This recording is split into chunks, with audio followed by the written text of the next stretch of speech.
সম্মানিত দর্শক, আজকে আমরা এক নতুন খামারের ব্যবস্থা হচ্ছে, সেই খামারের কাজ সম্বন্ধে আমরা জানব।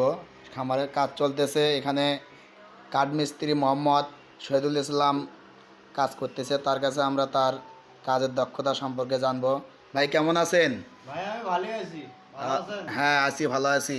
বাড়ির সবাই ভালো আছে? হ্যাঁ আছে ভালো। আপনি কি কাঠমিস্ত্রি কতদিন থেকে কাজ করেন? 15 বছর। 15 বছর হয়েছে? হ্যাঁ। এই কাজ করেই আপনার জীবন চলে? তো কার্যক্রম চলতেছে। আমাদের এখানে অনেক বড় একটা খামার দিচ্ছে, সে খামারের আয়োজক হিসাবে আছেন আমাদের ছোট ভাই মিঠুন চন্দ্র সাহা। হ্যাঁ, এই ভাইয়ের খামার, এই ছোট্ট বয়সে খামার দিচ্ছে, তাই না? হ্যাঁ, বড় ভাই। গরু তুমি খুব ভালোবাসেন? হ্যাঁ। খুবই ভালোবাসেন। কয়টা গরু আছে এখন? আমার 4টে গরু আছে। 4টে গরু আছে।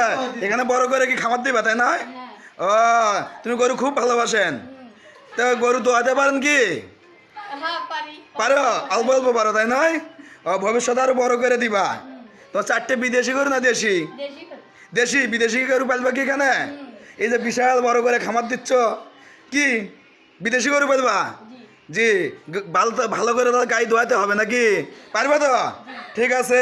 সম্মানিত দর্শক, আমরা এক ছোট ভাইয়ের গল্প শুনলাম, এই সুন্দর করে উপস্থাপন করলো এবং সে ছোট বয়সী গরুকে খুব ভালোবাসে, এজন্য তার কথাগুলো আমরা শুনলাম। সবাই ওর জন্য আপনারা আশীর্বাদ দোয়া করবেন, যেন ওর খামারটা পরিপূর্ণভাবে জয়লাভ করতে পারে এবং পরিপূর্ণভাবে তার সব কিছু অর্জন করতে পারে। ঠিক আছে, সবাই ভালো থাকবেন, সুস্থ থাকবেন।